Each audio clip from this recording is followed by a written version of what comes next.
se empezó a vertebrar fundamentalmente lo que iba a ser el desarrollo de la teoría constitucional.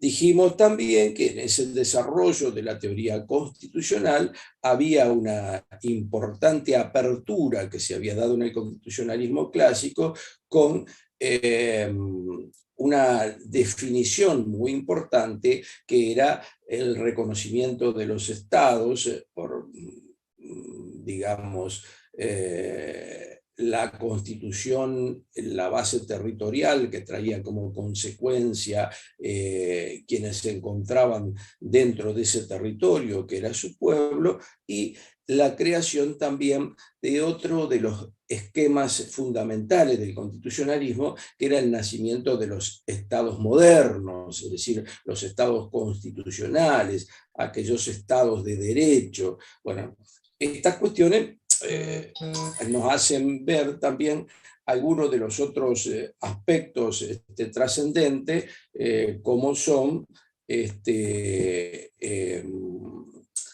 las evoluciones que se dan mediados del siglo XIX con el cambio de la Constitución francesa, posteriormente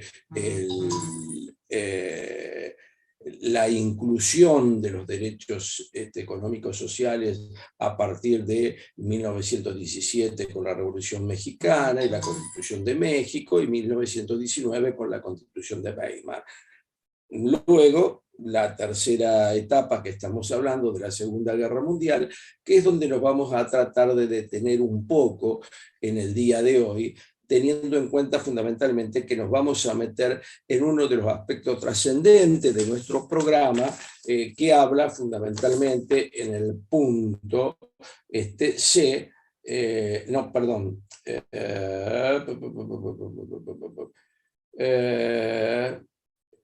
en el punto B, en la última parte, el neoconstitucionalismo.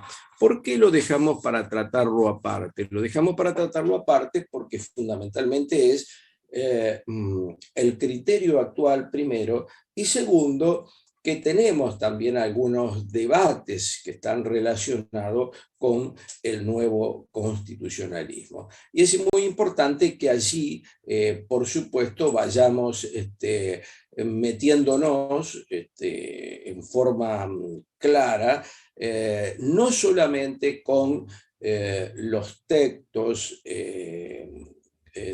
que plantean la teoría constitucional, sino también que vayamos acompañando, por lo menos con una visión jurisprudencial, es decir, lo que los jueces dicen del derecho constitucional, lo que los jueces dicen a partir de el derecho constitucional actual o el neoconstitucionalismo, habida cuenta de que la Declaración Universal de los Derechos Humanos de 1948 trajo como consecuencia en el mundo una retrospección, es decir, mirar para adentro lo que pasaba en el derecho constitucional, pero mirar hacia afuera también lo que pasaba en el derecho internacional público, a raíz fundamentalmente de la creación de las declaraciones universales de derechos humanos, la Declaración Americana de Derechos Humanos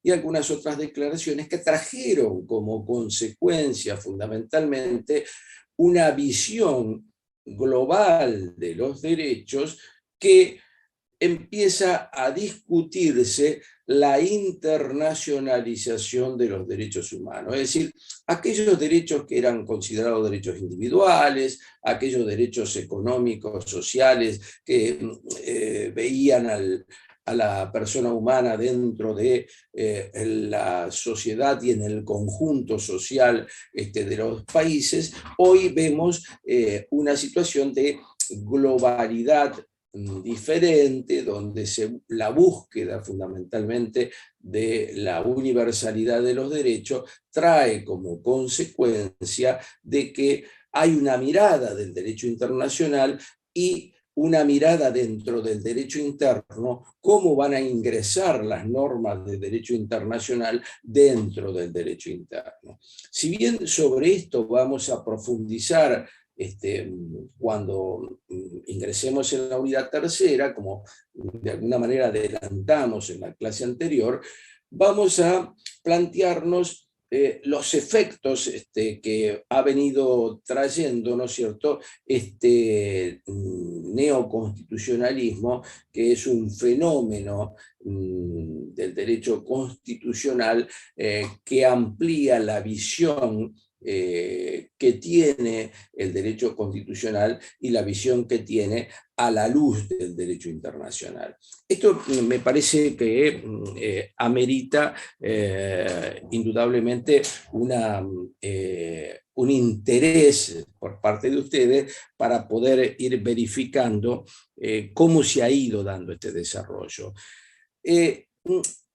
¿Y qué es este neoconstitucionalismo? Fundamentalmente, cuando nosotros hablábamos de la supremacía constitucional, recuerden ustedes que fue el nacimiento del constitucionalismo clásico, había como una especie de subordinación clara a la Constitución de todo el mundo jurídico subconstitucional o infraconstitucional. Y esto es una de las cuestiones importantes que llevó fundamentalmente a fortalecer ese derecho interno y fortalecer el funcionamiento de los estados también en la comunidad internacional. Ahora, ¿cómo nosotros podemos discutir este otro tipo de cuestiones visto desde la teoría constitucional? ¿Cómo podemos hablar de esos principios dentro de la teoría constitucional? Es decir, ¿se acuerdan que nosotros también charlamos algunas cuestiones que tenían que ver con el derecho natural y el derecho positivo? El derecho natural es el que había tenido una influencia por considerarse anterior al derecho positivo, que había sido fundamentalmente el devenir de digamos, la generalización del derecho y la internalizar precisamente el derecho por parte de los individuos. Esa fue una primera etapa muy importante, pero el positivismo vino fundamentalmente cuando la norma jurídica, es el derecho establecido por el Estado, se positiviza, tiene características de ley y tiene una obligatoriedad por encontrarse escrito. Bueno, esto es una cuestión importante. ¿Por qué? Porque el constitucionalismo buscó fundamentalmente este mecanismo, la rigidez de la Constitución, es decir, donde encontraba las normas de los derechos fundamentales por un lado y las normas que correspondían a la organización fundamental del Estado, es decir, a los poderes del Estado, y cuáles eran las vinculaciones que se daban entre unas y otras. Y fundamentalmente uno de los esquemas claves que había planteado ese constitucionalismo clásico es que a partir de la concepción de esa teoría constitucional que establecía los derechos fundamentales, estos iban a ser el primer freno o la primera limitación que iba a tener el poder constituido, es decir, esos órganos del Estado. Esa es la primera cuestión. La segunda cuestión estaba relacionada con que esa organización fundamental del Estado tenía como objetivo clave que cada uno de los órganos del Estado iba a tener funciones establecidas por el poder constituyente que le dio nacimiento a este ordenamiento jurídico.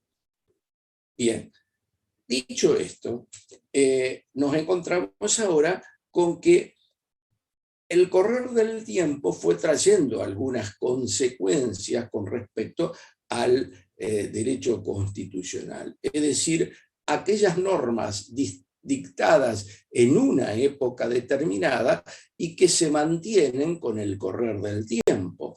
Entonces podríamos decir que es como cuando nosotros pensamos en cómo vestirnos.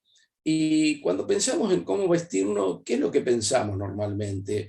¿Qué es lo que nos tenemos que poner para ser vistos, no solamente por nosotros frente al espejo, sino por los terceros? Y normalmente, ¿qué ocurre ahí?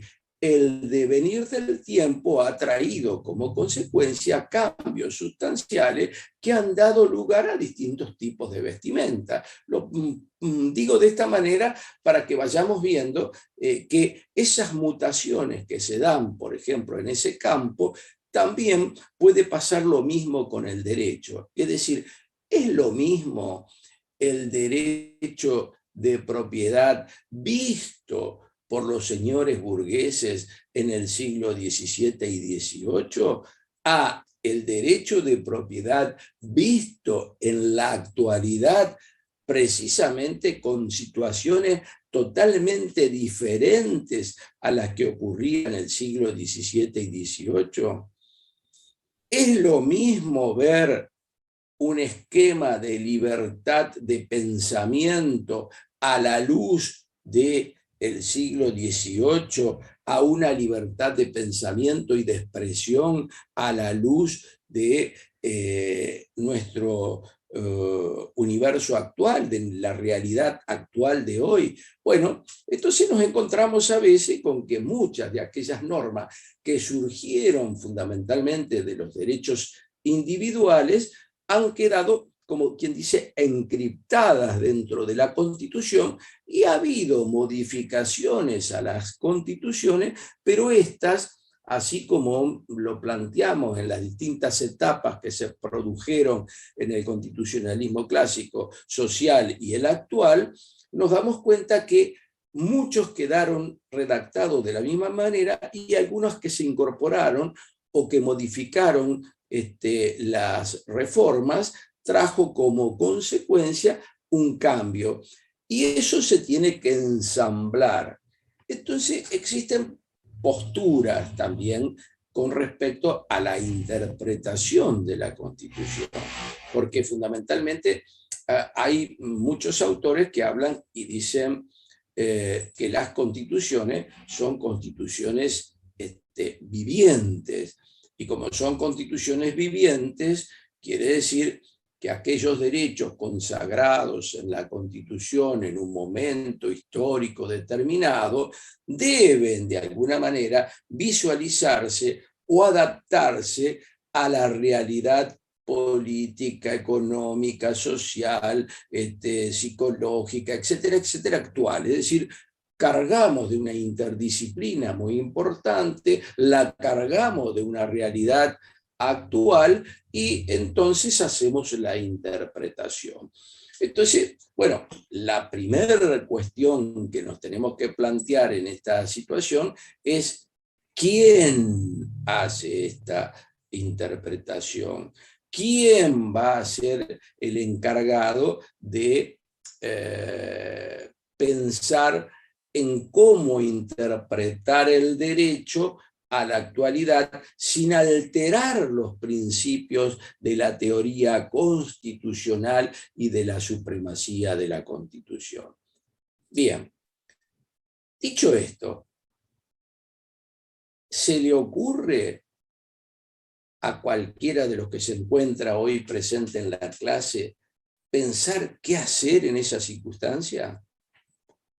¿O los que leyeron alguna de las cuestiones o estuvieron en la clase de las profesoras la semana pasada, que les dieron algunos otros tips para interpretar, se les ocurre pensar algo con respecto a esto? ¿Qué pasa con aquel derecho encriptado del nacimiento del constitucionalismo que se mantiene con el mismo texto traído a la actualidad? A ver, escucho. Recuerden que estamos en un ensayo permanente, así que ustedes empiecen a funcionar, empiecen a entrenarse para hablar, que vamos a ir cambiando ideas y vamos a ir tratando de pensar y repensar por qué decimos y por qué hacemos cada una de las cuestiones, y por supuesto encontrar la argumentación jurídica que necesita cada una de las cuestiones, ¿no es cierto?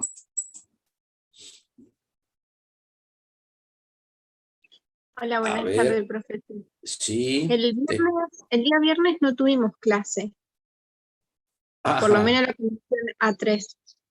sí, sí, sí, sí, tenés razón, tenés razón. Eh, bien, eh, perfecto, pero ¿pudiste leer alguna de las cosas que charlamos del entorno virtual? ¿O vas a empezar luego? No importa. No, no, estoy leyendo ahora, sinceramente, Ah, no, bien, no bien, bien, leí. no, está bien, está bien, está bien, está bien. Aparte, yo les pido que ustedes participen, pero porque la idea es fundamentalmente que cuando hacen lectura y cuando escuchan a cada uno de los docentes, ustedes puedan hacer algunas devoluciones que nosotros podamos no corregir, sino debatir sobre la interpretación que tiene cada uno de los textos que estamos mirando. ¿De acuerdo?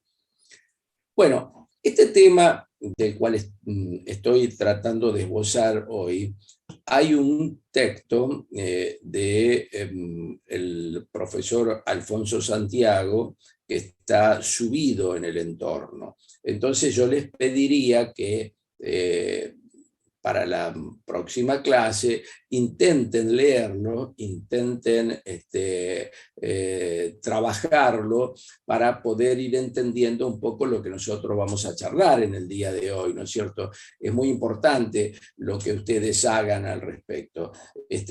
No dejen de leer, primero porque también el lenguaje jurídico se aprende con la lectura, es decir, mientras más veces leemos un lenguaje que no estamos acostumbrados a utilizar, mejor o más posibilidades de empezar a individualizar el contenido de cada cuestión. Pues nosotros hablamos, por ejemplo, de procesos judiciales, hablamos de garantías, y cuando hablamos de garantías en los procesos judiciales o los procesos garantistas, no estamos hablando de las garantías como lo hablamos en el lenguaje común, sino que estamos hablando fundamentalmente de garantías que son herramientas jurídicas para lograr el ejercicio de un derecho. Entonces se dan cuenta que ese lenguaje tenemos que ir aprendiéndolo. Entonces, si conversamos, más que corregir, yo lo que puedo hacer es darle una individualización de esta cuestión. Milagros quiere hablar porque levantó la mano. No, profe, era por respecto al material. Sí, Yo lo estuve viendo antes de la clase estos días porque tenía la intención de leerlo y vi el video del profesor Onis, creo que es. eh, Está cargado en el aula que él nos pedía leer creo que dos textos y nos decía desde qué página hasta qué página, pero yo les hice una consulta ahí sobre eso porque no lo encontré. Si bien hay una carpeta donde dice material obligatorio y otro opcional, no pude encontrarlo. Y bueno, hice esa consulta que no me respondieron, por eso no leí. bien. Pero, por ejemplo, el texto que usted mencionó recién, me fijé en el aula, que tengo el aula abierta, y dice que está en la parte del material opcional. Sí. Em, no sé si para la unidad uno tenemos que leer o sea, todos los textos que están como obligatorio y No, no, opcional. no, no. A ver, nosotros normalmente le damos los textos que queremos que lean para que hagan consultas, y trabajamos también otros textos en la clase con el objetivo fundamentalmente de que ustedes también reciban la otra visión. Por eso se los nombré. El otro texto que vale la pena leer para la hipótesis de haber leído los anteriores es el de Alfonso Santiago, con el objetivo de ampliar lo que les había dado en ese caso el profesor Sonis en esa indicación. ¿Estamos? No es que, a ver, ustedes no tienen que leer la totalidad. Nosotros entendemos que si ustedes leen los obligatorios, aquellos textos que nosotros sugerimos como obligatorios, van a estar en condiciones de saber la materia. Si ustedes leen más de esos textos, mejores condiciones y van a tener la posibilidad de encontrar una especie de debate entre lo que dice un autor y lo que dice otro autor. Ese es el objetivo. Hay también cargado un video de YouTube del profesor Gargarella, donde habla fundamentalmente de qué es la Constitución. Es un videíto de 6 minutos, que es muy cortito, y que fundamentalmente le da una visión rápida de la cuestión. ¿Qué tiene de bueno eso? Que ustedes pueden ir escuchando algunas otras opiniones que cuando ustedes se detienen, estamos hablando de las mismas cosas, dichas de diferente lenguaje, que a lo mejor les es muy útil a ustedes para poder ampliar fundamentalmente lo que es ese lenguaje jurídico del que estoy hablando. Este es el objetivo de esta cuestión, no es otro. Bien, veo que no hay ningún estudiante en condiciones de hacer alguna aporte, así que vamos a continuar. No se preocupen por eso. Bueno, entonces, ¿qué es lo que estaba planteando fundamentalmente? Las dos posturas que surgen de este tema. Una que tiene que ver con el originalismo, como se le llama, que es fundamentalmente una postura muy importante en el derecho norteamericano. Es decir, ellos, el texto de la Constitución y el texto original, lo que el constituyente estableció en la Constitución, entienden que debe respetarse en una forma idéntica a la cual fuera sancionado oportunamente.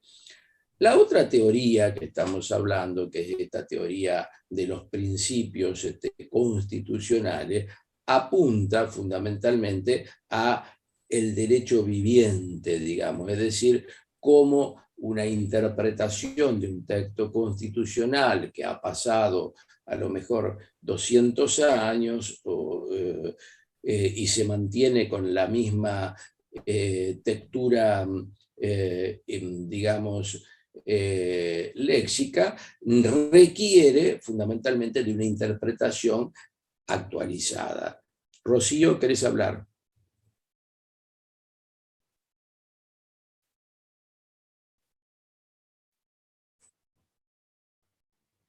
No, estás apagada. Ah, ahora sí, no, ahora sí. Que tiene que ver con esto, de que si nos mantenemos dentro de ese principio conservador, no estaríamos ayornando a el derecho a las sociedades que también van evolucionando, me parece. O sea, deberíamos ir contextualizándonos, como el ejemplo que usted dio con la ropa. A medida que va pasando el tiempo, como que nos vamos actualizando en cuanto a la vestimenta. A mi parecer es como que si vamos avanzando como sociedad, van surgiendo nuevos principios y deberíamos ir ayornando también lo que es las leyes, manteniéndonos dentro de lo clásico, pero actualizando o contextualizando cada uno. No sé si se entiende. Bien. Bien. Es la postura fundamentalmente de la doctrina, digamos, de este derecho viviente, es decir, la interpretación dinámica de las constituciones. Bien, ahora le damos la palabra a Yadira, que quería... Ahí se me escapó. No. Me estaba pidiendo la palabra. Bueno, me parece que se salió del... Bien. Bueno, volvemos a la situación. Entonces, ¿qué es lo que tenemos que ver en este tema? Es muy cierto lo que dice Rocío. Yo por eso di ese ejemplo tan claro, porque de alguna manera nos invita a decir, bueno, sí, algo se pasó de moda, podríamos decir así en términos coloquiales, o si decimos en términos jurídicos, la norma ha perdido vigencia sociológica, dirían quienes siguen la teoría trialista. ¿Por qué? Pierde vigencia sociológica porque la sociedad tal vez en la actualidad no estaría dispuesto a seguir a rajatabla con la norma tal cual el texto constitucional histórico plantea. Entonces, acá entramos en un tema de debate importante, es decir, lucha de una interpretación dinámica de la Constitución con lucha con la cristalización del derecho basado en la postura de la original Constitución, es decir, los originalistas. Ahora, Yadira quería hablar. No, levanta la mano, pero me parece que no. Bueno, si lo querés hacer, abrí el micrófono. Bueno, entonces, ¿qué ocurre con esta situación? Vemos que para poner en caja estas dos posturas hay que encontrar un camino. Y el camino fundamentalmente pasa por cuáles son las funciones que tienen cada uno de los órganos del Estado. Y claro, cuando nosotros hablamos de las funciones de cada uno de los órganos del Estado, decimos, bueno, el Poder Legislativo es el encargado de hacer la ley, es el encargado de establecer la reglamentación de los derechos constitucionales cuando dicta una ley, porque lo hace en base a lo que el constituyente ha establecido, el Poder Ejecutivo, que tiene a su cargo la ejecución de la ley, es decir, porque si vivimos en un Estado de Derecho, significa que el gobernante no puede salirse del derecho para gobernar. Entonces está en esa cuestión específica, es decir, para cumplir con el Estado de Derecho tiene que cumplir con la ley. Y su esfera de actuación parte de ahí. Y la otra cuestión es ¿qué hacen los jueces? Los jueces en principio eran para generar o lograr la pacificación social, y la pacificación social era fundamentalmente que cuando existía conflictos entre los particulares del Estado o entre los particulares entre sí, hubiera un tercero imparcial que fuera el encargado de aplicar la ley al caso concreto y resolver el conflicto o el intríngulis que había, que traía como consecuencia un problema que podía poner en vilo la pacificación social. Eso es, de alguna manera, en términos generales. Entonces, para los originalistas, los jueces harían lo que decía Montesquieu. Montesquieu, en El espíritu de la ley, decía, los jueces son la boca de la ley. ¿Qué significaba? Que el juez no podía apartarse de la ley. Esa era la cuestión fundamental. Entonces, en ese caso, si no se puede apartar de la ley, quiere decir que es un mero ejecución de aplicación de la ley a los casos concretos. Ahora, si miramos una posición del derecho viviente, es decir, de una interpretación dinámica de la Constitución, podríamos llegar a decir que la Constitución se debe adaptar a las cuestiones políticas, económicas y sociales de cada momento histórico.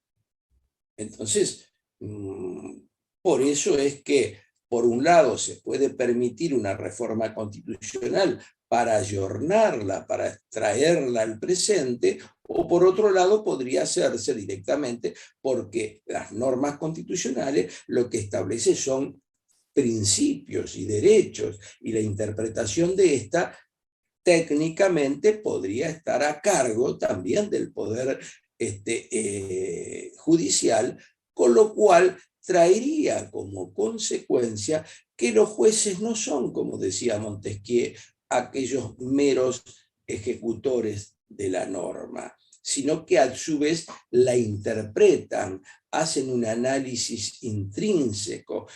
Y el neoconstitucionalismo fundamentalmente dice: hay que meterse en el denominado derecho implícito de la norma. Es decir, es un poco más amplio, es un poco más riguroso al momento de la interpretación.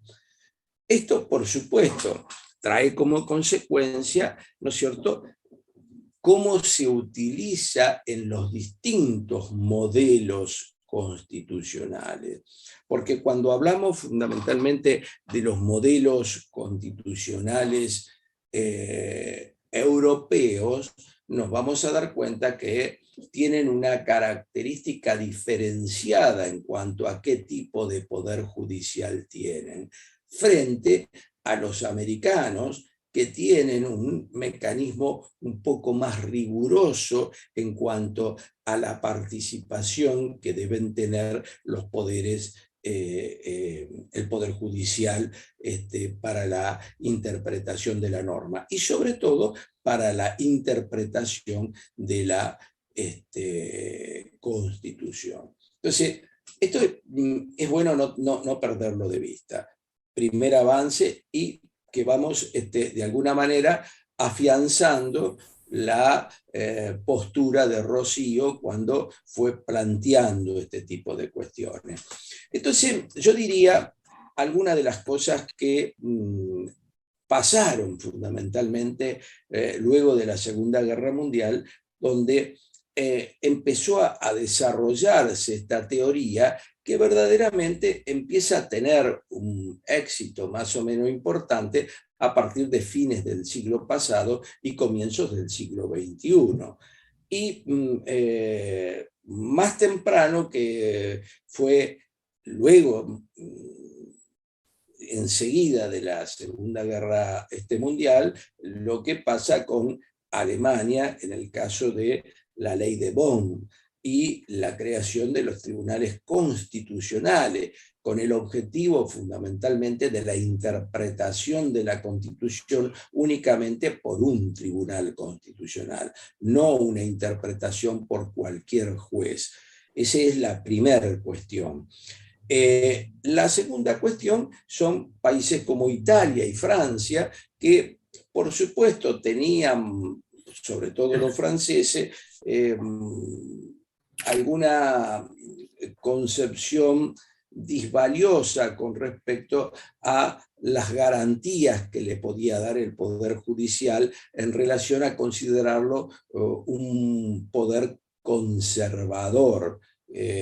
Entonces, también apuntan fundamentalmente a la necesidad de tribunales constitucionales. Y más tarde se da en España con la Constitución de 1978, precisamente, que es aquella que instala la democracia luego del franquismo en España y que por supuesto incorpora los principales derechos de la persona humana a través de la incorporación dentro del propio texto constitucional de la Declaración Universal de los Derechos Humanos, es decir, de forma tal que se centra la cuestión constitucional en la persona humana. Entonces, ¿por qué se llama neoconstitucionalismo? Porque es una vuelta al constitucionalismo de los principios, así como en el constitucionalismo clásico la corriente constitucionalista era una corriente principista que fundamentó y estableció los derechos individuales. La corriente posterior, esta corriente del neoconstitucionalismo que surge después de la Segunda Guerra Mundial, apunta fundamentalmente a como una especie de refundación del derecho constitucional.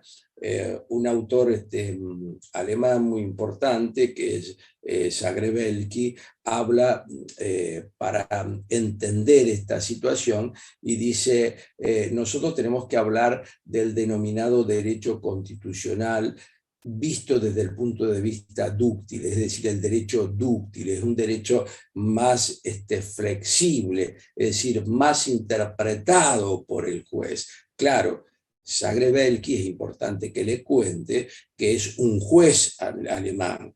Entonces, por supuesto, está buscando tener un mayor protagonismo en el desarrollo de la fundamentación en sus fallos. A ver, entonces, una de las cuestiones trascendentes que surge fundamentalmente también a partir de la Segunda Guerra Mundial, con este rol que tiene la persona humana a partir de ahí, apunta fundamentalmente a eso, a un rol más garantista, a un rol que potencie los derechos de la persona humana y el respeto de esos derechos. Por eso es, digamos, que esta corriente lo que busca es potenciar este tipo de cuestiones. Y vamos a ver que, más allá de lo que yo les contaba, que la corriente originalista es una de las corrientes más fuertes en los Estados Unidos, también en los Estados Unidos ha habido, en esa lucha que siempre tiene la Corte norteamericana entre los conservadores y los progresistas, algunos dicen entre los republicanos y los demócratas, y yo digo siempre que no todos los demócratas son progresistas, ni todos los republicanos son conservadores. Hay como una especie de mix. Es un poco como lo que pasa en nuestro país. Nosotros miramos a nuestro país y decimos, bueno, hay como una especie de bipolarismo global, ¿no es cierto?, entre, digamos, dos tendencias políticas.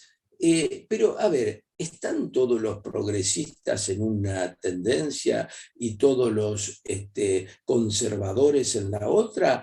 ¿O nos damos cuenta que hay como una especie de mezcla, que el pluralismo que debe haber fundamentalmente en los estados y en la política para que el desarrollo humano funcione, está todo fraccionado en la partidocracia, o está de alguna manera diseminado en cada uno de los espacios políticos que pertenecen tanto al oficialismo como a la oposición?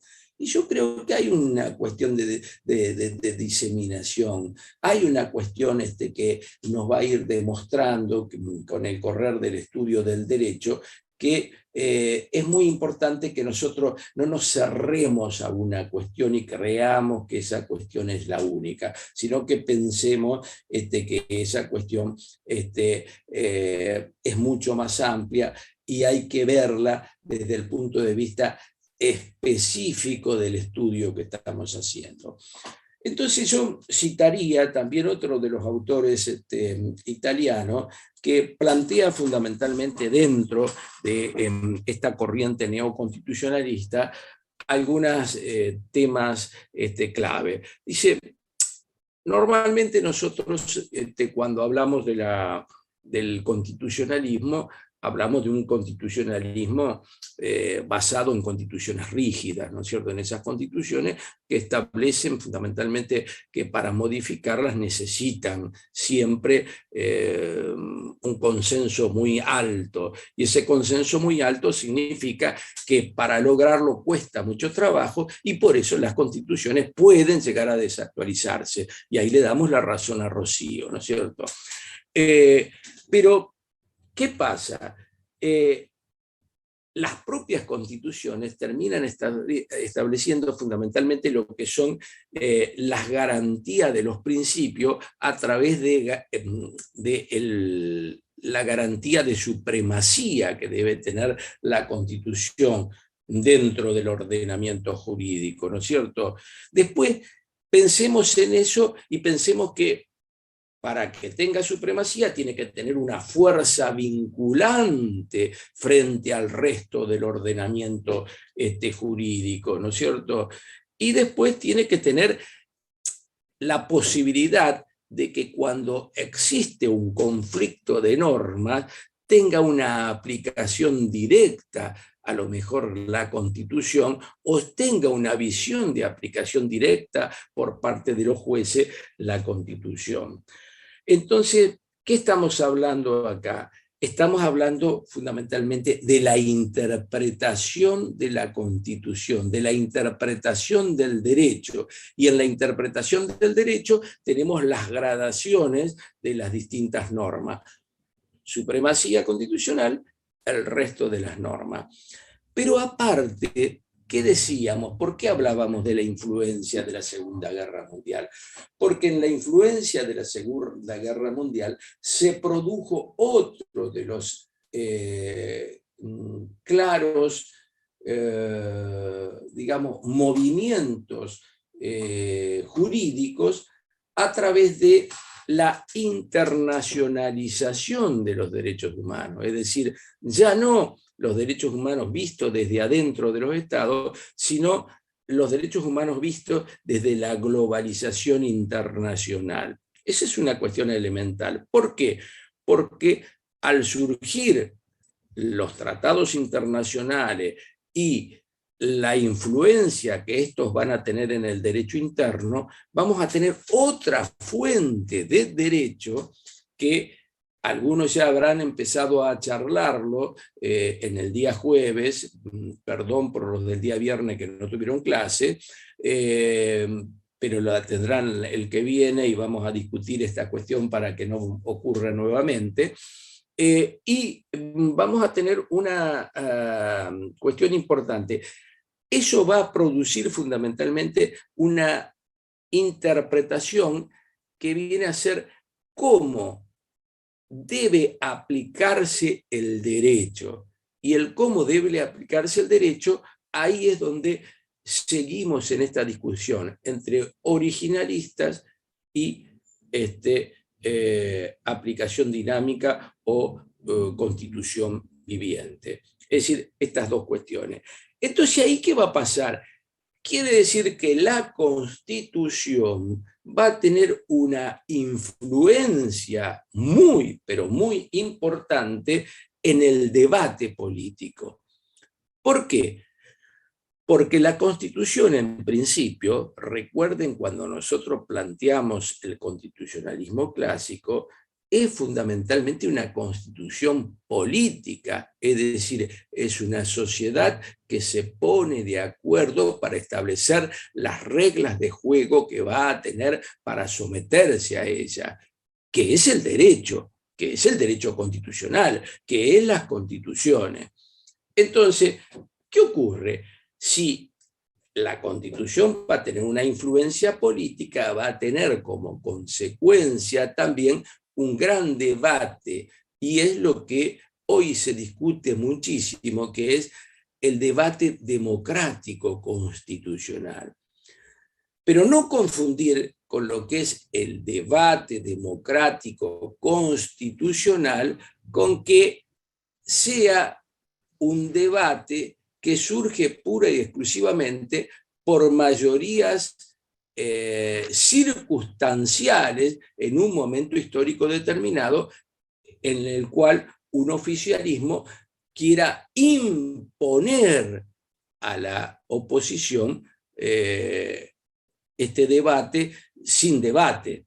¿Me entienden cómo es el tema? Debate sin debate es debate de utilizar votos en el Congreso con el objetivo de modificar las leyes. Y eso trae como consecuencia en muchas oportunidades situaciones de inconstitucionalidades.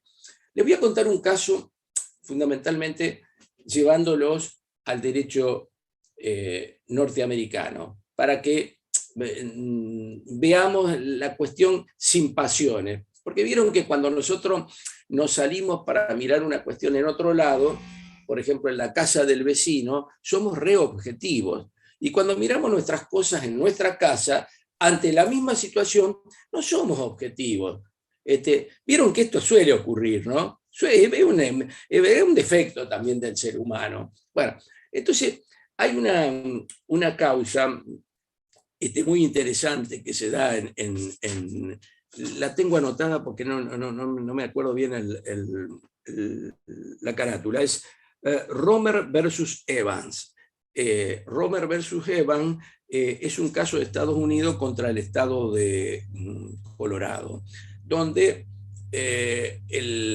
la Constitución de Colorado, la Constitución Estadual de Colorado, intenta, mejor dicho, no intenta, establece una enmienda, que es una reforma constitucional, que impide, por ejemplo, a los homosexuales, a los bisexuales, a todas aquellas personas que podrían encasillarse en una categoría sospechosa desde el punto de vista sexual, de que no pueden ser considerados minorías y no pueden tener derechos en acciones positivas a su favor que traigan como consecuencia alguna política diferenciada. ¿Les parece bien la norma? Es una norma pesada, ¿no? Es decir, si sos homosexual, jodete, dice la norma, más o menos así, ¿no? Si sos bisexual, y jodete, porque, bueno, es un tema complejo. Entonces, bueno, el caso llega a la Corte de Estados Unidos y, por supuesto, con un fallo dividido, logra bajarlo por considerarlo inconstitucional, ¿no es cierto? Bueno, ahí había un juez muy conservador en esa época, que era el juez Scalia. El juez Scalia fue un gran jurista de los Estados Unidos, pero un personaje conservador a rajatabla. Pero así como era de conservador, tenía un gran equilibrio para lograr encontrar soluciones a los temas precisamente que tenían alguna situación disvaliosa con procesos de discriminación. Bueno, entonces aquella corte declara la inconstitucionalidad. ¿Por qué lo hace? Porque plantea fundamental que más allá de no encontrarse planteado dentro de las enmiendas constitucionales, aquellas 9 enmiendas que dieron lugar en 1789 en adelante en Estados Unidos, establecer los derechos fundamentales de la Constitución, dice, existe dentro de los derechos implícitos un mecanismo que es el de la igualdad ante la ley. Y la igualdad ante la ley trae como consecuencia también que no puede ser disvaliosa contra sectores que pueden ser considerados minoritarios en un momento determinado. Y así lo dice, en un momento determinado, con lo cual deja abierta la posibilidad el juez de que pudiera haber otro momento que no sean minorías. Entonces, la visión fundamentalmente es que está mirando el derecho visto desde lo que el constituyente estableció y mirando un mecanismo de apertura, como una especie de flor. ¿Cómo tengo que mirar el derecho? ¿Lo tengo que mirar en forma restrictiva, cerrando la flor, o lo tengo que mirar en forma abierta para mirar todo el contenido de la flor? Y ahí decimos, el mayor de los perfumes, la flor lo tiene cuando se abre. Bien, es para que, perdonen, yo uso a veces estos ejemplos porque me parece que por ahí se entienden un poco mejor. ¿Y saben lo que dijo los sectores conservadores de Estados Unidos, del estado de Colorado? Plantearon, por supuesto, el juicio político a los jueces de la Corte que habían declarado la inconstitucionalidad. Entonces, el juez Scalia, que había votado en contra, por eso les digo que el juez Scalia, más allá de su postura, dice, en forma, lo expresa públicamente, dice que bajo ningún punto de vista un juez puede ser sancionado por el contenido de sus fallos,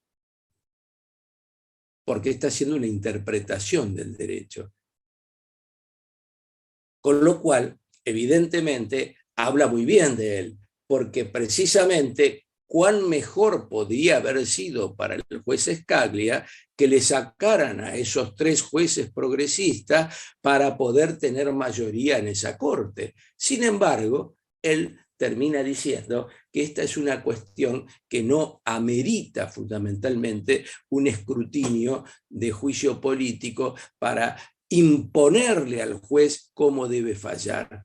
Y ahí, ¿cuál es la importancia de esto? La importancia significa que los jueces empiezan a interpretar el derecho, es decir, no están hablando, como decía Montesquieu, no son la boca de la ley, es decir, pueden hacer una ponderación, una argumentación jurídica que trae como consecuencia estudiar el paso evolutivo de la persona humana a la actualidad para poder entender este tipo de cuestiones. Claro, estas cuestiones no podían ser vistas de la misma manera 200 años antes con la Constitución histórica, pero sí tenía dentro de la Constitución norteamericana los denominados derechos implícitos que nuestro país incorpora en la reforma de 1860 en la Constitución argentina, a instancia de Domingo Faustino Sarmiento.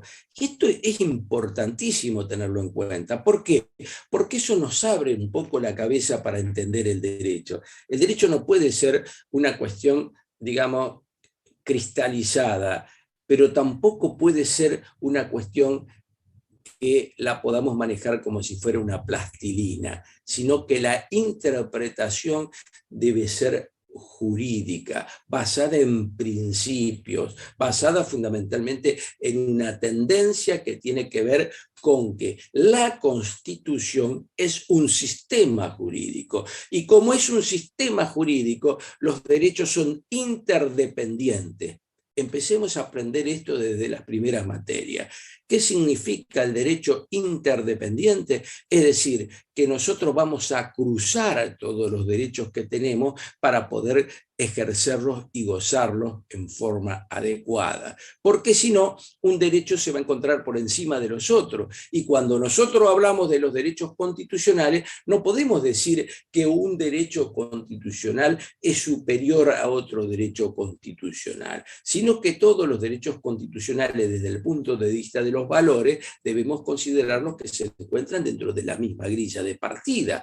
Ahora bien, cuando nosotros tenemos un conflicto jurídico y una tensión entre más de 2 derechos constitucionales, ahí es donde tenemos que ver cuál es el mecanismo de ponderación para ver cuál de esos derechos debería prevalecer por el bien jurídico a tutelar. ¿Nos damos cuenta la diferencia de la cuestión? Entonces, no es tan así nomás. Entonces, el originalismo tiene por ahí una especie de acartonamiento. El neoconstitucionalismo también tiene una tendencia por ahí a que el juez se considere, digamos, casi legislador constitucional. Y eso tampoco es bueno. Tiene que ser un intérprete, no un constituyente, porque si no estaría reformando la Constitución. Estas son algunas de las cuestiones claves en las que quiero tratar de ir analizando, ¿no es cierto? Y ahí vamos a entrar en un aspecto que me parece interesante en lo que ha pasado, por ejemplo, en esta tendencia que existe actualmente de aplicar lo que se denomina el neoconstitucionalismo. ¿Qué significa fundamentalmente? Lo que se suele decir, los jueces activistas, es decir, aquellos jueces que están, como quien dice, permanentemente en un rol, digamos, más apresurado que lo que debe estar desde el punto de vista de las modificaciones o los cambios sociales y políticos que se vienen haciendo. Y ahí hay que ver dos temas: si el activismo judicial es bueno o si el activismo judicial es malo. Y tenemos que hacer un análisis de lo que es la jurisprudencia. Nosotros, por ejemplo, cuando analizamos los derechos, decimos, si tenemos derechos y esos derechos no los podemos ejercer porque no tenemos la norma infraconstitucional que genera los procedimientos, o porque directamente hay como un conflicto social que impide que ese derecho se aplique porque es considerado que el derecho requiere efectivamente de esa norma. Es decir, cuando estamos hablando de que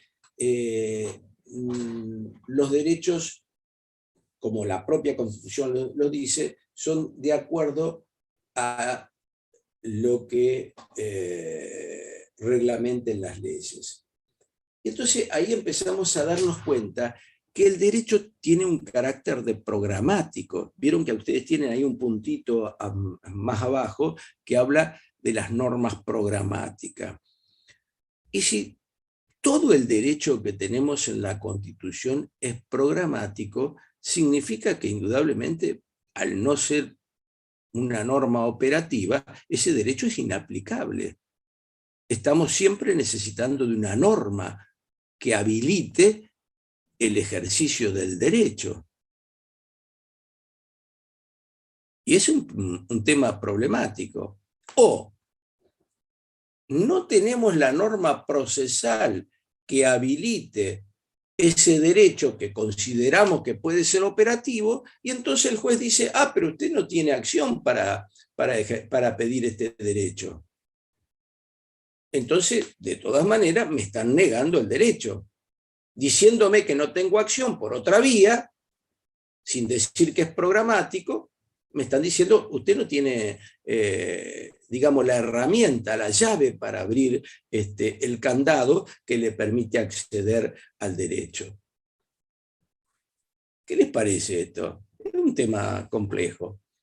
Entonces nosotros buceamos, por ejemplo, en la jurisprudencia argentina y podemos decir, bueno, tuvimos en el caso Siri en Argentina, un caso fundamentalmente que apuntó a la libertad de trabajo, es decir, porque se había clausurado una imprenta y se impedía el ejercicio de la actividad de la imprenta, se impedía al empresario poder trabajar. Estamos hablando de una imprentita, no estamos hablando de una cosa del otro mundo, ¿no? Bueno, entonces, ¿qué ocurre? Lo que trata de hacer fundamentalmente esta persona es decir, bueno, pido que el cierre, la clausura del local, no me está afectando derechos de carácter constitucional. Entonces le dicen los jueces que no, bueno, pero no tiene acción para plantear este tipo de cosas. Y entonces lo había hecho por la tutela judicial que podía eventualmente permitirlo, que es el habeas corpus, es decir, me afecta a la persona, pero no le afecta el derecho de locomoción o el derecho de tránsito, con lo cual le dicen que no. Pero la Corte Suprema, cuando llega a la Corte, le termina diciendo de que, bueno, está dentro de los denominados derechos implícitos. ¿Y qué sentido tiene que el constituyente haya puesto un derecho si no existe acción para poder remover los obstáculos para el ejercicio del propio derecho? En un fallo muy corto. Entonces, ¿qué hace la Corte ahí? Habilita por vía pretoriana, se llama, el pretor, el juez, entonces dicta un fallo donde habilita un procedimiento que establece para que le restablezcan el derecho. A partir de ahí, por supuesto, se hizo lugar a lo que se conoció luego por el amparo. Y, caramba, posteriormente a esto, ¿qué pasa? Salió una ley de amparo. Y posterior a esto, después de que aquella ley no era la mejor de todas, terminó en 1994 con el amparo dentro de la propia Constitución. Con lo cual hoy no vamos a discutir este tipo de cuestiones. Pero antes de entrar en la Constitución, nosotros ya teníamos tratados internacionales que hablaban del amparo. Y tratados internacionales que habían sido receptados por el derecho interno argentino, lo cual traía como consecuencia esto que les venía planteando hace un rato, es decir, la doble fuente, es decir, el encontrar las dos vertientes de donde viene el derecho. Viene del derecho internacional el amparo, pero viene del derecho interno, hoy en la Constitución, pero antes por la decisión de los jueces primero y después por la ley. Entonces, ¿qué estamos haciendo? Por vía de los principios podemos establecer un mecanismo que garantice los derechos constitucionales. Hay una situación de activismo judicial, es decir, el juez no es un mero receptor del problema y dice, a ver cómo me lo saco de encima. No, se pone a mirar cuáles son las distintas aristas que tiene la situación para poder darle solución. Esa es la primera cuestión. Un caso relativamente fácil. Pero después nosotros vamos a encontrar en la doctrina muchos autores, por ejemplo Working, los que estudiaron teoría del derecho ya lo conocen a Working. Working hablaba de los casos difíciles, Working hablaba de qué pasa con los casos difíciles, cuando hay tensiones de derecho, y qué hacemos en ese tipo de situaciones. Bueno, él decía, en una forma coloquial, hay que sacar la carta de triunfo. ¿Qué era la carta de triunfo? La carta de triunfo fundamentalmente eran los mecanismos que estaban relacionados con los valores. Y los valores son valores jurídicos que deben aplicarse teniendo en cuenta los conflictos normativos que hay y las jerarquías de las normas que tenemos en la discusión. Y entonces ahí, por supuesto, aplicando el tema de los valores, interpretando la norma, haciendo como se dice en el derecho, la hermenéutica jurídica que nos permite dilucidar cuál es el objetivo que tuvo el legislador o el constituyente cuando estableció la norma y cuál debe ser el criterio de ponderación en esa cuestión concreta para analizar su aplicación pro derecho. Y ahí vamos a lo que decía este juez alemán que les hablaba, Zagrebelki, y él dice, y ahí tenemos que pensar en dos cuestiones fundamentales. El principio pro acción, es decir, la posibilidad que siempre haya una acción para poder recurrir, y la otra es el principio pro homine, es decir, siempre debemos estar a favor de la persona humana. Este principio pro homine viene de la época en que el lenguaje jurídico era un lenguaje pura y exclusivamente masculino. Hoy se habla del principio pro persona, pero seguramente los que lean algunos de los textos que nosotros ofrecemos también que tienen antecedentes más viejos van a encontrar el principio pro homine, pero es exactamente lo mismo. Lo que quiero decirles es que esta es una cuestión muy importante. Entonces, ¿qué estamos diciendo? ¿Qué está diciendo ahí fundamentalmente Zagrebelki? Zagrebelki está diciendo, bueno, quiere decir que hay que interpretar. ¿Qué significa interpretar? Hay que ponderar, hay que argumentar.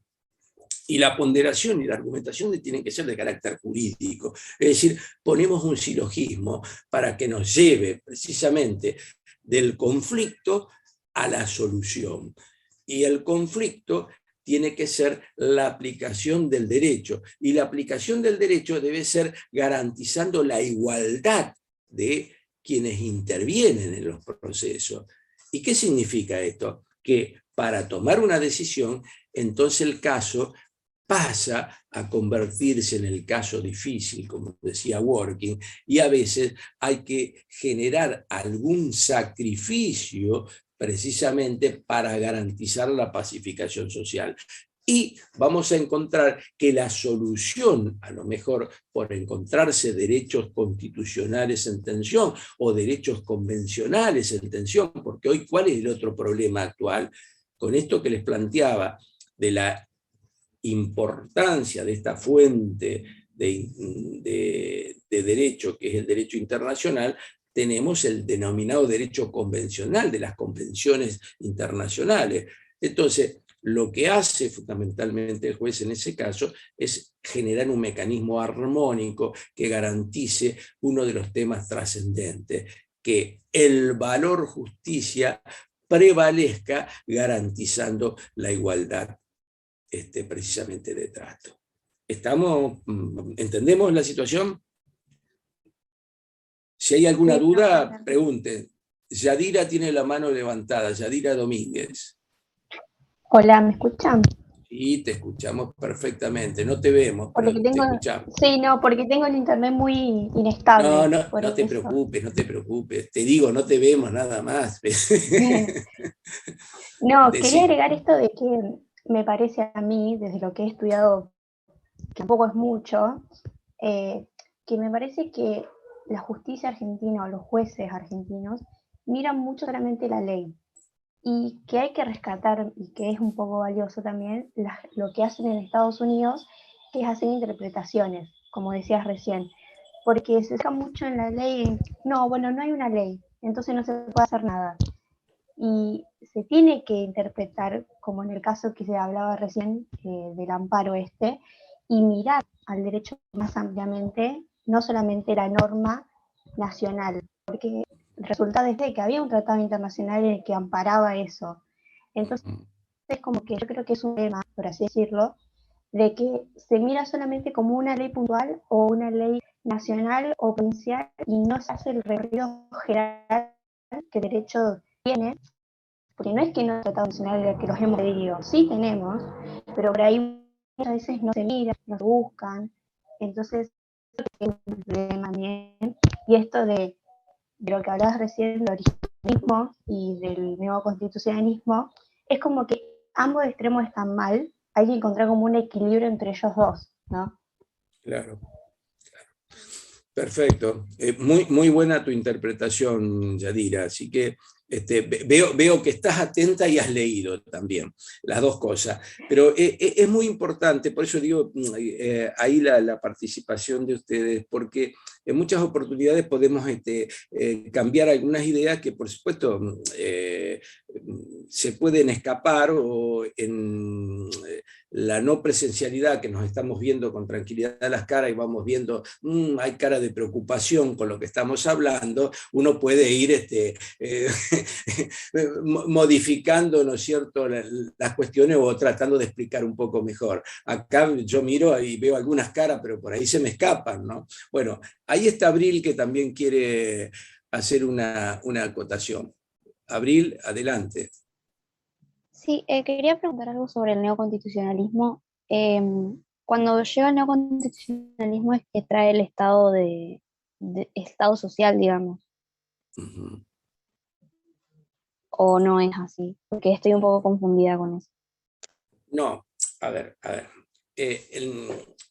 el neoconstitucionalismo surge ya en esta etapa, digamos, donde la segunda etapa del constitucionalismo social se encontraba en desarrollo, si bien todavía había en algunos aspectos algunos desarrollos incipientes, pero se encontraba en desarrollo, y había también una reciente, digamos, aparición de este esquema posterior a la Segunda Guerra Mundial. Por eso digo que el nacimiento fundamentalmente empieza luego de la Segunda Guerra Mundial, pero verdaderamente en los fines del siglo XX es donde se empieza a producir verdaderamente el gran debate del neoconstitucionalismo. Y, por supuesto, se tiene en cuenta fundamentalmente la cuestión colectiva, la cuestión, digamos, la visión fundamentalmente social. ¿Por qué? Porque se apunta en principio a cómo resolver los grandes conflictos, no individuales, sino los conflictos sociales. Por eso yo empecé con Siri, que Siri era una cuestión muy cerrada de un pequeño empresario, pero tenemos otras cuestiones, por ejemplo, también primero en derechos individuales, por ejemplo, como fue el fallo de Basterrica por la Corte Suprema de Justicia de la Nación, en los albores de la democracia naciente luego del año 83, en esa primera corte de los primeros años del gobierno de Alfonsín. Basterrica fundamentalmente lo que hace es establecer la despenalización del consumo de droga en poca cantidad. Por ejemplo, que había sido el caso de Basterrica, que tenía un par de porros y por eso le querían aplicar la ley de estupefacientes y tenía penalidades altísimas. Entonces, el fallo fundamentalmente despenaliza con ese objetivo. Luego hubo dimes y diretes. ¿Por qué? Porque después de Basterrica vino Montalvo. Montalvo, en vez de aplicarla, porque ahí lo que hace en Basterrica es aplica la Constitución en forma directa, el artículo 19, es decir, que el consumo personal no afecta ni la moralidad ni los valores de la sociedad que establece el artículo 19. Y Montalvo vuelve a aplicar la interpretación del artículo 19 al estilo fundamentalmente del siglo XIX, y vuelve a la penalización. Y después viene Arriola, que se da en los comienzos del siglo XXI, donde se plantea fundamentalmente una situación diferente, es decir, vuelve a la cuestión de Basterrica. A ver, pero, ¿qué termina diciendo la Corte ya en Arriola? A ver, no vamos a considerar consumo, por ejemplo, un ladrillo de cocaína, ¿no es cierto? Nos entendemos, ¿no? Sino un poquito de consumo. Es decir, ese es el objetivo. ¿Por qué? Porque lo otro sí sería una afectación, habría un intento de comercialización, que es lo que pena la ley en ese sentido. Después tenemos otras cuestiones que están relacionadas también con la cuestión individual, pero también tiene que ver con una cuestión colectiva. Por ejemplo, el caso Bamondes, aquel caso de un testigo de Jehová que no quería recibir una transfusión de sangre porque traía como consecuencia violar sus creencias religiosas. Bueno, la Corte, en ese caso, dijo que admitió precisamente la petición de Bamondes en ese caso, y además felizmente Bamondes vivió luego, ¿no? O sea que no hubo inconveniente de ninguna naturaleza, pero tiene que ver con su propio proyecto de vida, que es lo que la Constitución establece. Pero después tenemos algunas otras cuestiones como que tienen que ver ya con cuestiones más generales. Por ejemplo, en Cejián, por ejemplo, que es aquella cuestión donde la Corte Suprema de Justicia de la Nación declara la inconstitucionalidad de la imposibilidad de romper el vínculo matrimonial, es decir, el divorcio, que luego a partir de ese fallo sale la ley de divorcio, tiene un doble objetivo. El primero era resolver el problema particular de Seján, pero otro era abrir de alguna manera con ese fallo la posibilidad de que una vez que la pareja había decidido no convivir, no podían obligársela a no poder constituir una nueva pareja desde el punto de vista legal, lo cual, bueno, el divorcio vincular resolvió la cuestión en pocos meses más tarde de aquel fallo. O sea que tenía también una cuestión de carácter colectivo, estaba pensado también en todas las personas que se encontraban en una situación de esa naturaleza, si bien el fallo era aplicable únicamente para el matrimonio Seján, ¿no es cierto? Después tenemos otras cuestiones importantes que tienen que ver con la operatividad, de esto que estábamos hablando recién, que es el caso Ermekian contra Sofovich. Después lo vamos a estudiar un poco mejor a este caso, pero Ermekian contra Sofovich fundamentalmente es la posibilidad del ejercicio del derecho a réplica. El derecho a réplica es cuando alguien ha sido afectado en una declaración por un tercero en su honor, etcétera, etcétera, y puede tener la posibilidad de pedir un espacio en el lugar donde hizo su planteo, digamos, la persona que ejerció el derecho de la libertad de expresión para poderse expresar y limpiar su nombre si corresponde, o dar su visión sobre esos hechos. Ermekian contra Sofovich, que es el derecho de réplica, y no se aplicaba con anterioridad, precisamente porque no había una ley que reglamentara la Convención Americana. Entonces, la Convención Americana, en el artículo 14, establecía claramente la posibilidad del derecho de réplica. Y si nosotros miramos que la Constitución de 1962 de Santa Fe ya tiene el derecho de réplica en la propia Constitución, imagínense lo desactualizado que estaban los jueces que impedían la operatividad del derecho. Y entonces ahí, ¿qué dijo la Corte? Dijo, primero, los derechos humanos en materia de derecho a réplica son de carácter operativo, y no se puede invocar la omisión legislativa argentina para impedir el ejercicio de ese derecho. Bueno, Ermekian tenía una gran ventaja, él litigaba per se porque era un profesor de Derecho Constitucional de la UBA.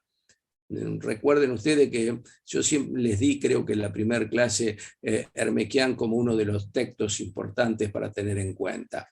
Bueno, otro de los temas también importante es otro fallo, como fue Asociación Bengalensis contra el Estado Nacional. Ahí también es una acción de tipo colectiva. ¿Por qué? Porque Asociación Bengalensis, que es una asociación que trabajaba fundamentalmente para garantizar fundamentalmente derechos de personas que se encontraban atravesando situaciones de salud muy delicadas, y fundamentalmente trabajaban en el tema del SIDA, metió una acción porque no se le daba por parte del Estado Nacional la medicación correspondiente a todos los enfermos afectados por el SIDA. La Corte terminó estableciendo la obligación del Estado, basado fundamentalmente en que es un derecho constitucional y es un derecho cuya obligación ha asumido el Estado constitucionalmente. Entonces, se utiliza la Constitución para analizar este tipo de cuestiones, pero se analiza fundamentalmente también desde el punto de vista de la falta de cumplimiento a las obligaciones que tiene el Estado Nacional de legislar al respecto y a su vez de proteger el derecho. por supuesto, después se fue haciendo legislación, etcétera, etcétera. Hay otros casos, por ejemplo, con el tema del mal de Chagas también, hubo una obligatoriedad de trabajar en la vacuna y consiguieron la vacuna. Hubo varios casos importantes en este tema. Y después hay un caso que me parece interesantísimo, que ustedes lo tengan en cuenta, que es el defensor del pueblo de la nación contra el Estado provincial de Chaco, que estaba relacionado con la población indígena asentada en el Chaco. Y ahí había varios problemas. El problema, digamos, de la indigencia que estaban teniendo la mayoría de los pobladores indígenas, la no atención en materia sanitaria que tenían la población indígena, la imposibilidad de acceder al cumplimiento, digamos, de las obligaciones relacionadas con la educación de los menores indígenas, y la cuestión que estaba relacionada con el agua, es decir, no tenían acceso al agua. Y fundamentalmente, teniendo en cuenta las distintas observaciones generales del Comité de Derechos Humanos del Pacto Internacional de los Derechos Económicos, Sociales y Culturales, observación 3 y 15, lo obligó al Estado a cumplir con esas obligaciones.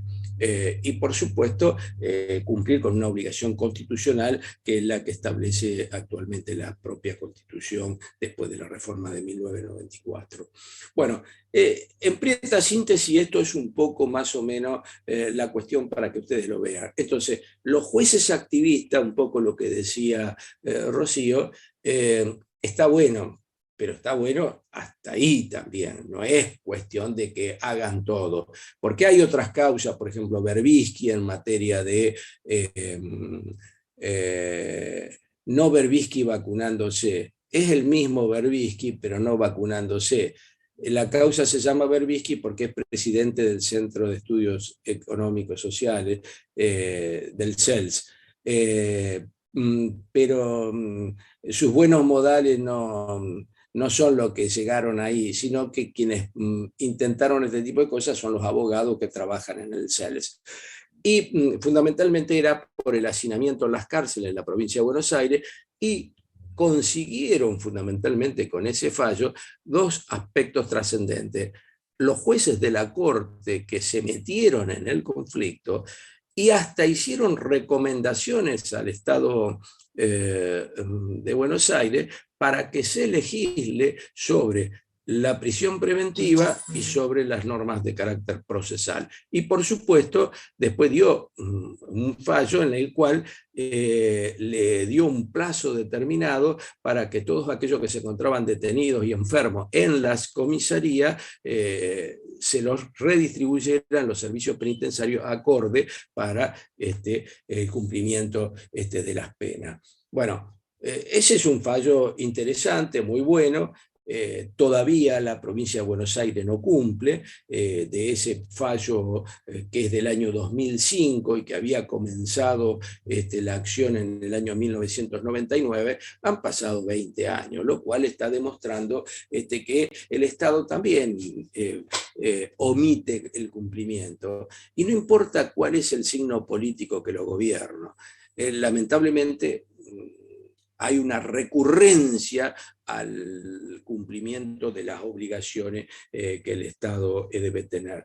Después, otra causa que me parece interesante señalarle es el fallo Mendoza, que el fallo Mendoza es el famoso tema relacionado con el riachuelo de contaminación. Bueno, ese fallo, que es un fallo de saneamiento ambiental en la cual se condena a la provincia de Buenos Aires, a la ciudad de Buenos Aires y al Estado Nacional para el cumplimiento fundamentalmente del saneamiento, es un tema que viene recurrente desde el año 2005, con el último fallo en el 2008, y que tiene un seguimiento permanente para garantizar que se dé el cumplimiento. pero todavía no se ha saneado la cuenca del río y lamentablemente todos los problemas de contaminación, si bien subsisten en una ínfima menor medida, todavía no se le ha dado este cumplimiento. Y después tenemos otro fallo que también tiene carácter colectivo, que tiene mucho que ver con lo que decían anteriormente, es el fallo Badaro. El fallo Badaro, hay Badaro 1, Badaro 2 y Badaro 3. Badaro 1 fundamentalmente tiene que ver con las jubilaciones. La falta de actualización de las jubilaciones. Este es un tema recurrente, viejo, de hace más o menos 10 años, y que lo primero que hace es decir, hay que establecer un mecanismo regulatorio de actualización para cumplir con el artículo 14 bis de la Constitución, que dice que las jubilaciones son móviles. Es decir, la movilidad jubilatoria es actualizar los saberes jubilatorios. Bueno, como no cumplía, salió Badaro 1 diciendo que debía establecerse en un plazo de tanto tiempo el mecanismo de actualización. Como no cumplía el Estado, le sacaron otro fallo diciendo cuál era el monto sobre el cual debían empezar a trabajar para la actualización. Es decir, son fallos que tienen como una especie de incidencia, no como una especie, tiene una incidencia colectiva y que busca fundamentalmente resolver un problema a un grupo determinado. Entonces, el esquema clave de esto es cómo se va adaptando esta situación a los temas actuales. Bien, con esto más o menos tenemos una especie de pasaje bastante interesante de todo el tema del neoconstitucionalismo. Utilicen la lectura que le dio el doctor Sonis, pueden utilizar esta otra también, que es bastante importante y que bastante más actualizada. Así que trabajemos con esto y cualquier pregunta que tengan, quedo a disposición si tienen alguna consulta para hacer. Abran el micrófono porque tengo 6 páginas y por ahí no los veo a todos. Profe. Ivana Cáceres, a ver, bien. Sí, no, yo quería decirle nada más que me tengo que ir, que por eso ya iba a salir de la clase, porque tengo turno en el médico. Bien, perfecto. Ya terminamos, así que estamos terminando. Estoy preguntando nada más para ver si hay alguien. Yadira también hizo una levantada de mano. A ver.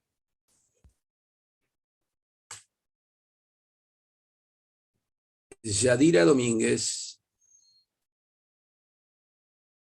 No me escucha. Sí. Ah, sí, escucha.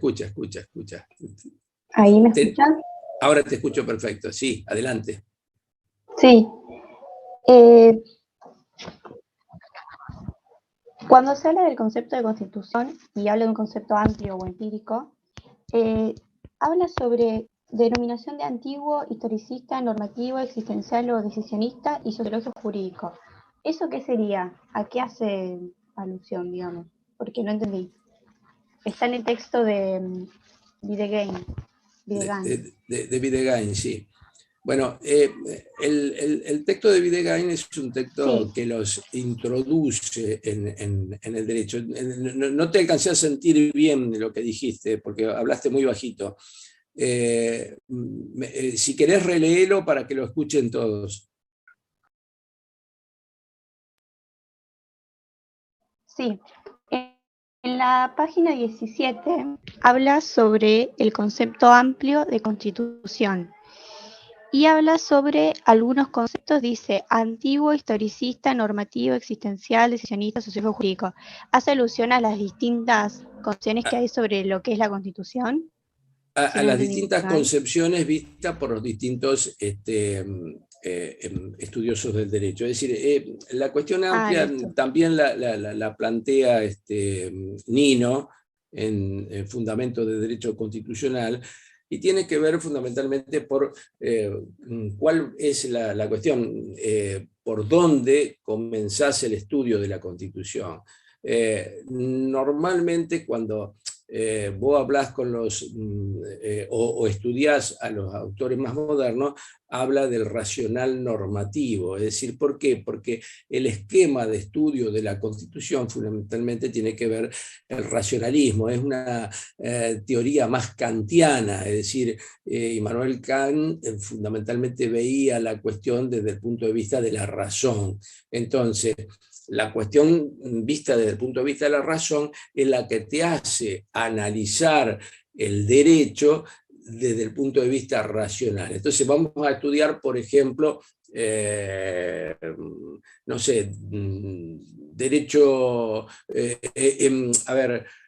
propiedad privada. Entonces vamos a estudiar la propiedad privada desde un punto de vista del racionalismo, puede ser historicista, como dijiste vos, y entonces vamos a irnos a cómo pensaba el legislador constituyente en 1853.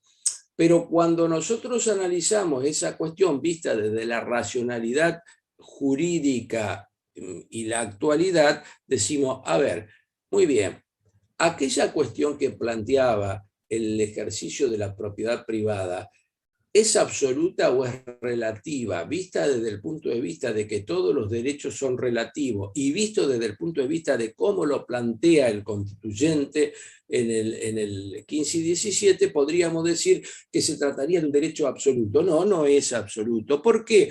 Porque como estamos dentro de un sistema jurídico y vamos a utilizar precisamente un esquema racional y racional normativo, vamos a ver todas las normas que trabajan el tema del derecho de propiedad. Y ahí vamos a ver, entre otros artículos, también que impiden que el uso absoluto de la propiedad. Y entonces ahí nos vamos a ir dando cuenta que para interpretar el juez lo que va a tener que utilizar es alguno de los métodos eso. Por eso también habla de métodos inductivos y deductivos. Hay una serie de cuestiones que plantea Videgain ahí. Yo les diría que léanlo a los efectos de entender un poco las distintas visiones. Pero no se preocupen en este tipo de cuestiones porque, a ver, a nosotros lo que nos interesa es que ustedes se vayan metiendo en el mundo jurídico constitucional, que vayan entendiendo lo que es el constitucionalismo, que vayan viendo cómo ha evolucionado en el tiempo, que vayan viendo cómo interpretarían en la actualidad. Cuando hablamos del neoconstitucionalismo, claro, si lo leemos desde el punto de vista, por ejemplo, del artículo de Alfonso Santiago que tenemos ahí, parece que es la panacea. Si lo vemos desde el punto de vista de lo que dice Sagüez, Sagüez tiene una visión un poco más reticente, basada fundamentalmente en que dice, bueno, más allá de todo este tipo de cuestiones, tenemos que ver cómo vamos a tener que funcionar visto las distintas fuentes del derecho, es decir, las fuentes nacionales y las fuentes internacionales. Pero dentro de las fuentes internacionales vamos a tener distintas vertientes. Las internacionales del sistema universal y las internacionales del sistema regional. Cuando nos metemos a ver las internas, vamos a ver las internas desde el punto de vista constitucional y las internas desde el punto de vista infraconstitucional. Entonces, a ver, ¿qué quiero decirles con esto? No se enrieden ustedes adentro de esta maraña. Vayan avanzando y los temas que no entienden vienen y dicen, a ver, entendí esto, perfecto, lo vamos a ir aclarando. Entonces, ¿qué tenés que ver ahí? Tenés que ver los distintos mecanismos de interpretación normativa y a partir de ahí te vas a dar cuenta que vamos a quedar circunscriptos a dos cuestiones trascendentes. A el originalismo y a la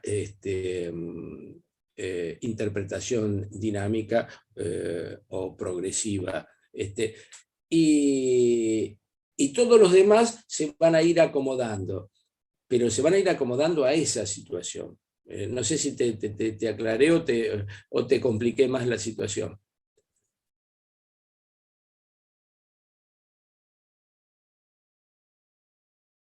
Se nos fue la compañera. Se Ahí quedó está, sin... sí, ya entendí. Bien. Gracias. Bueno. No, por favor, por favor. Bueno, si no hay más preguntas, nos vemos la semana próxima. Bueno, que Gracias, tengan profe. Hasta luego. una buena Hasta semana. luego. Hasta luego. Chau, Chao, chau. profe. Profesor. Ya.